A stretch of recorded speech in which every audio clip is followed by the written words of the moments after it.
Şimdi şu anda yem fiyatlarındaki yüksek rakamdan dolayı hayvanlar bence daha da fiyatları düştü. Hayvancılar yani büyük zarardalar. Herkes malını bir an önce elinden çıkarmaya çalışıyor.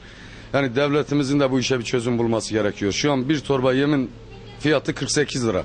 Etin kilosu 20 lira kurbanlığın satış fiyatları. Yani bununla ilgili gerçekten hayvancılar mağdur.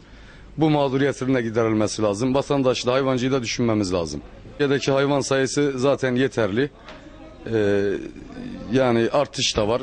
Daha önceki gelen ithallardan ötürü hayvan sayısı da yeterli ama tek sıkıntı yem fiyatları.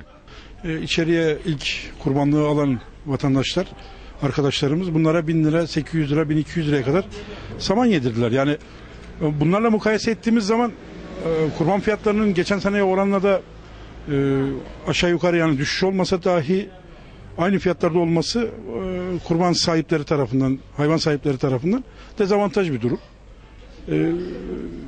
Yani işte milletimizin de bunu takdir etmesi gerekiyor ki kurban alışlarında fazla karşı tarafa yüklenmemeleri, satan arkadaşlara.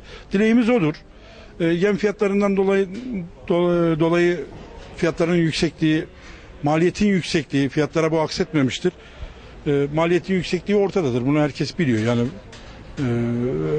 ne bileyim yani dışarıdan hayvan gelmemesi belki avantaj olarak gözüküyor ama şu an için vatandaşın kurban alımı için şeyi yok. Yani bir talebi şu an için günümüz itibariyle bir talebi yok.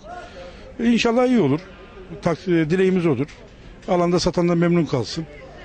Herkes mutlu bir şekilde ayrılsın. Yani dileğimiz o.